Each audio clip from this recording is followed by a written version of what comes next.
Passiamo ora all'aspetto internazionale e ad aprire l'aspetto internazionale e la persona che sicuramente è al centro delle iniziative, perché da anni, antropologa culturale, si occupa di costruzioni in pietra secco e di pietra secco. Grazie. In riferimento alla Società SPS, che è stata la promotrice anche delle iniziative di regia poi della candidatura. The society was The promoter of. No, the heart that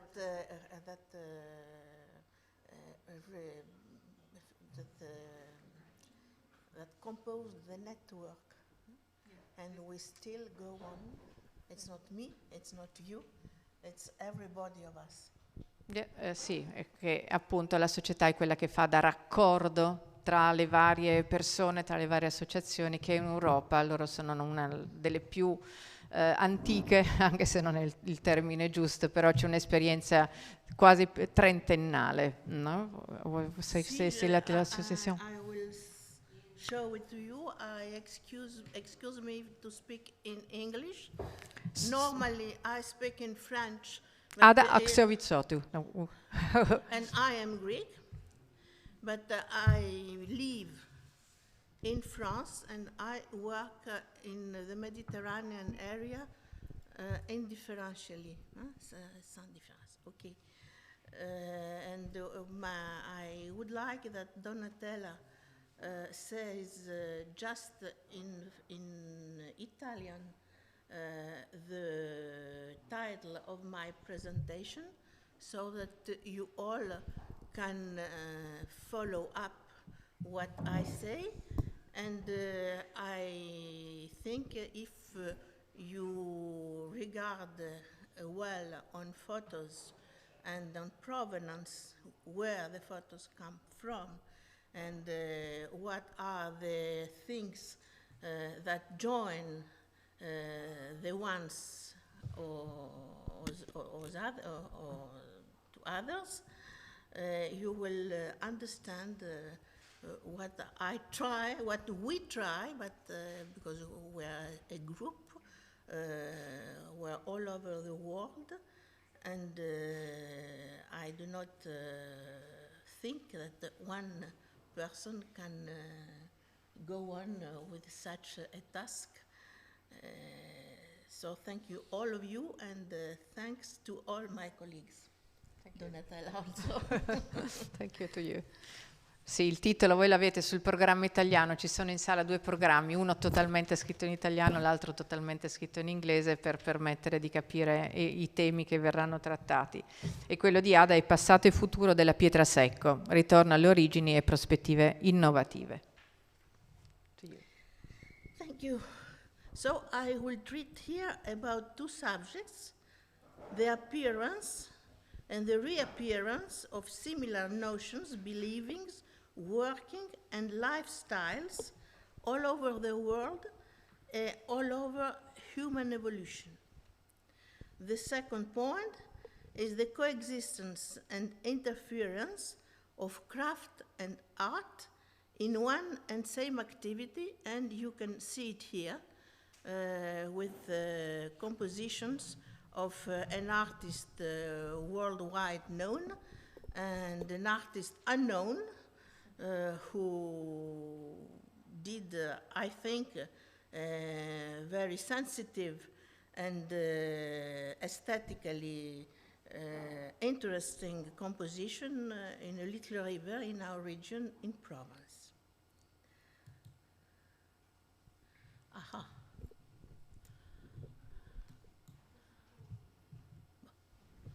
Okay? Okay. So the focus point are the argumentary of my argumentary is the evidence and conviction that dry stone construction provides a sense of place and a sense of community.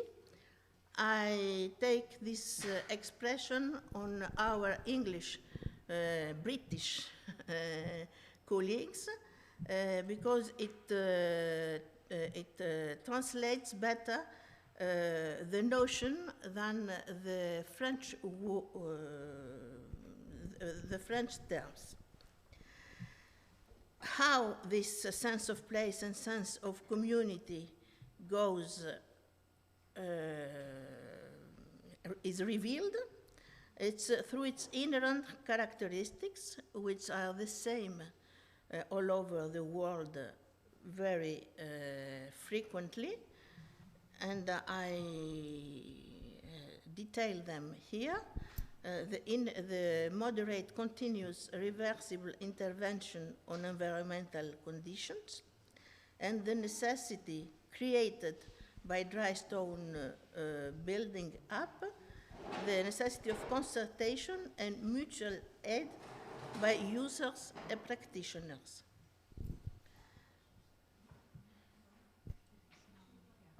Yeah, I know. How can we realize this approach? We always answer that the approach is the best to begin by studying the art, by analyzing, understanding, and explaining its principles. These principles I tried to detail them here, and in the next two views, there is no need to develop the basic principle, which is building up stone without any binding material, but we need to precise that the choice of the technique of dry stone is not automatic. Not everybody likes or wants to do it, and that this choice depends on several factors, which I tried to detail also, and these factors can be material, but also ideal ones. So to summarize, we can argue that we're in front of an ordinary empirical millenary peasant technique put in the service of global countryside planning, using local resources for the best way, and according to stakes of each historical time and kind of society.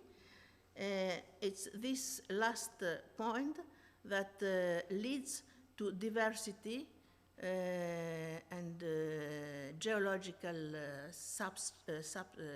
geological soils are also to classify in this big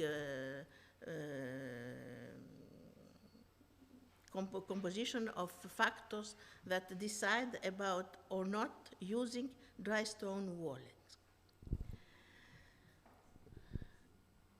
And I see you the cases of Villafranca and Locorotondo, one in Spain and the other in Italy, that show these impacts very significant way, in a significant way.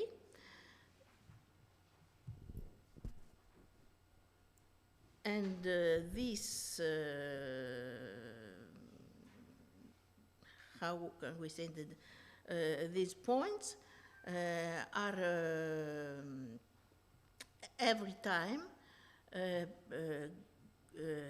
appear every time that dry stone walling is used. So we spoke, no, it's okay, oh, it's okay. So we spoke about what is dry stone walling, that it has to be chosen by groups that want to use it. And once chosen, the technique is applied, and it is not applied everywhere in the same way. It is applied following local means, ideas, and conveniences. This application leads to various aspects and landscapes. I show you here some of them.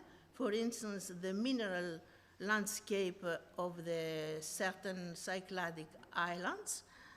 And at the bottom left, of the slide the aspect of an almost naked landscape in Aragon in Spain, but this naked landscape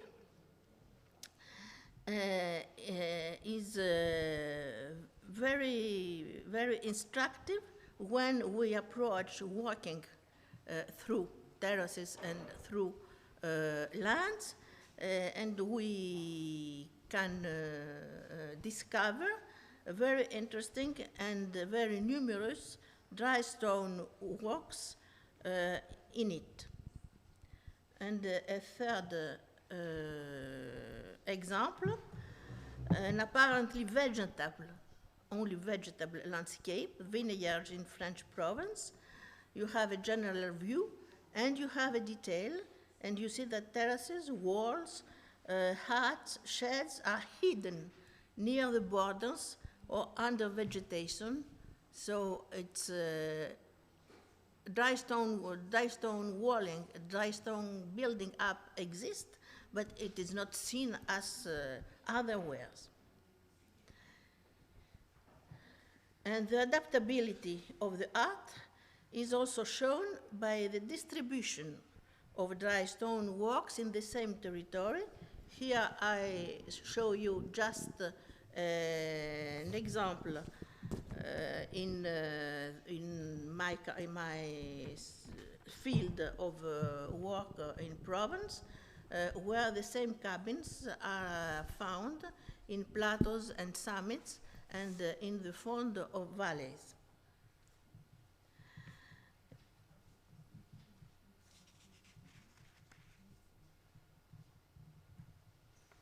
Same thing in the Swiss Alps. Donatella spoke about anti-avalanche walls that are in the high mountain of the Valais region in Switzerland. And you have in the same region terraces and that sustain vineyards in the fond of the valley.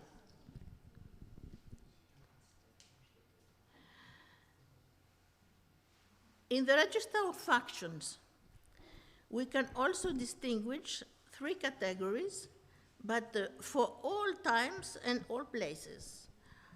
I just detail them very briefly. Dry stone walks are structuring walks. They order and mark up the land. I will not explain each photo because I think we will not have time. Exactly. So you have an Italian and a French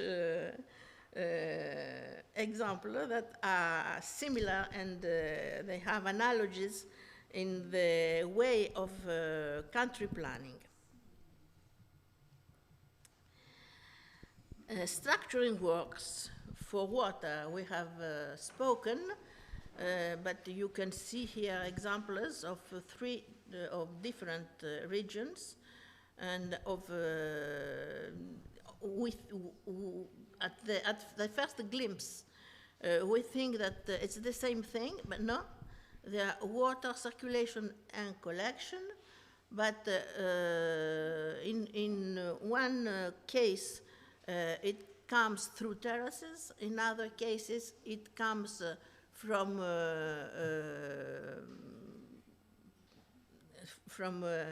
deep wells. The last case, which is of Liguria, just the runoffs of streaming water of through the retaining walls. And things like that we found also in Spain, we found also in Greece, we found also in Cyprus. I have seen and shown, and colleagues have shown us many examples of these structuring works. We continue, it's the last one for structuring works. the pastoral in the pastoral register, the study of dozens of pastoral establishments in Southern Europe shows that this kind of structures form networks, radiant networks in all territories, and they have there are certain principles that preside to their construction. I will not detail once more. I just let you see what we can find. The two upper photos are sheepfolds that are covered with so they are built with mortar, and sheepfolds, on the other hand, that are not covered or are in natural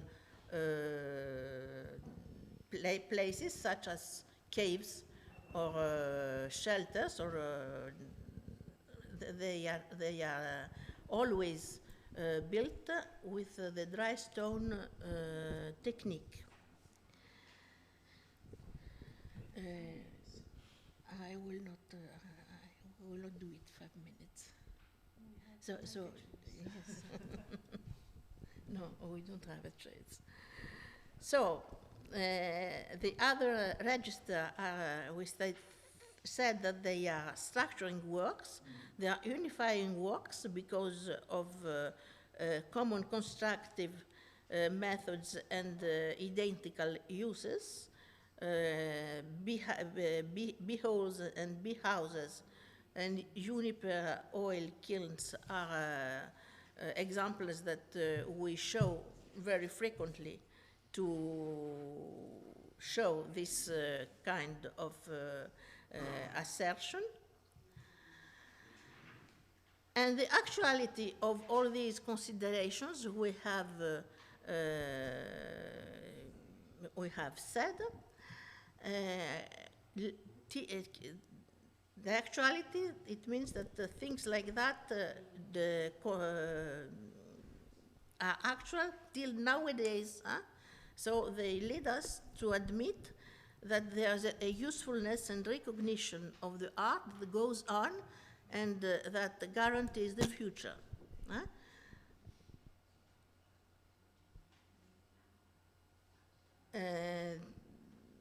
Okay. So this usefulness is, I will show you just the photos of some creations and projects in the actual world. Here you have a rehabilitation of terraces in Liguria and in Provence, and more significant, the repair and extension of pastoral enclosures in the Alps. Both cases, the reconstruction and extension goes with feasts that accompany the movement of cattle. I will show the slides. I don't have many things. That's in the sense that we have to keep the time. I know we have to keep the time, but we have also to decide for certain things. Yeah, and so the third register is the identifying one. I told about it to you, and I just give an example of in Spain, where the villagers have decided to build a big cabin, which is representative of what they have in their mountains. And this construction was very,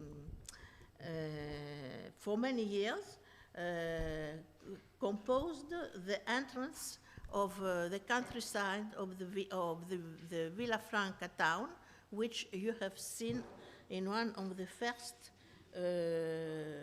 slides.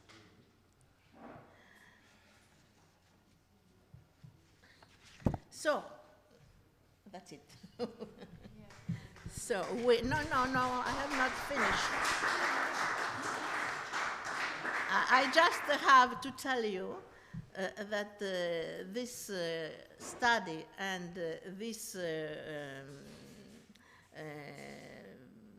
valorization of the dry stone building techniques was studied and was discussed in meetings and in projects since, you see it here, 1987.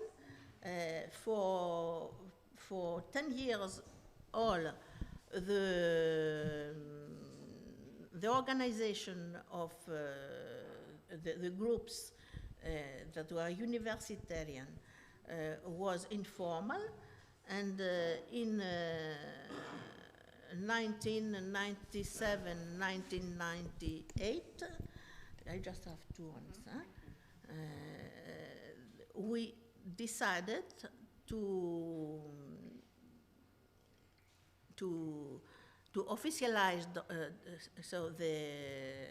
the network. It was officialized in France, but it is international, and you see the dates.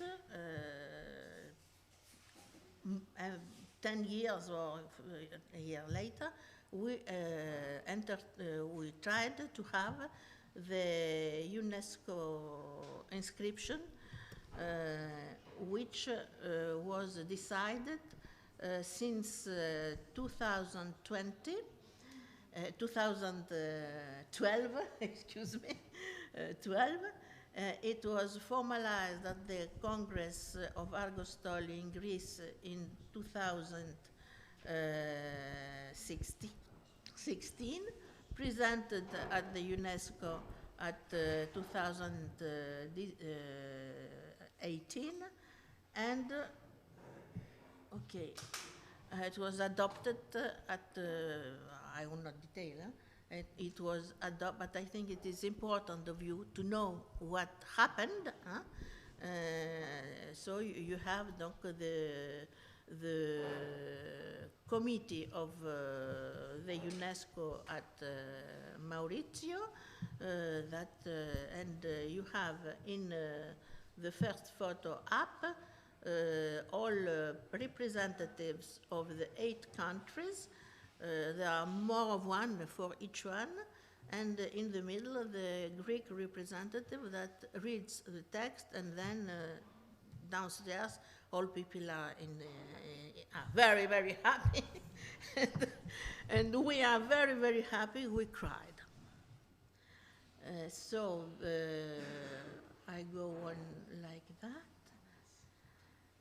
And what I will read it.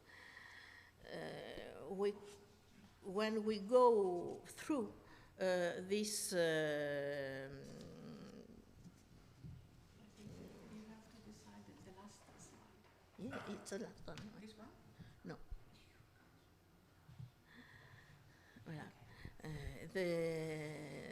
So when we regard, when we on this history of on the past of our network, which is a network that is not closed, and it is not the same from one year to another.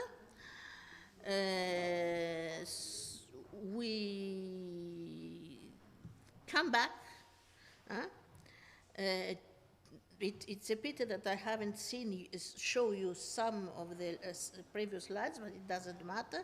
We come back to the fascinating duality of what we say, a deep anchoring and wide horizons. That is an everlasting interaction between past and future, between reality and perception. And we need it. We cannot go on without it. And the future of dry stone construction is made up of these everlasting features that never cease, ils n'arrêtent jamais to remind us of functional, environmental, and artistic aesthetic qualities of the technique, of its osmosis, il y a une osmose, with place and time in all circumstances, and these features make the sense of which we spoke at the beginning of my presentation, the sense and the essence of all things, lands and landscapes. So these features, everlasting and changing, walk along with us in present and provide the vision of continuity and sustainability of the physical and human environment we need and I think we deserve. Thank you very much.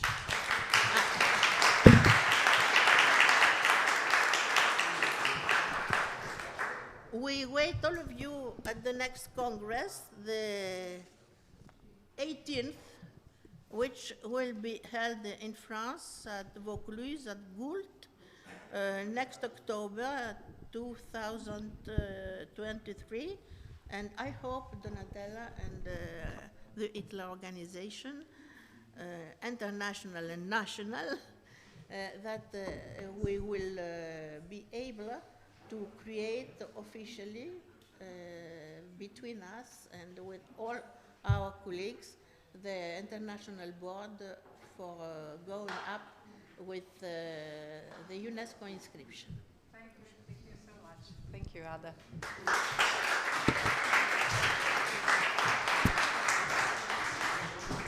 Sono stati tanti gli spunti dati, quindi, ma la profonda relazione che esiste tra i vari elementi è sicuramente un aspetto, come quello della quotidianità e della scelta. Quindi alla base di tutte, credo anche oggi, c'è una forte dimensione data alla responsabilità e di conseguenza alle scienze. L'ultima frase è quello di cui abbiamo bisogno, quindi noi tutti crediamo che di questo ci sia ancora bisogno, e quello di cui in qualche modo ci meritiamo, soprattutto nella dimensione positiva.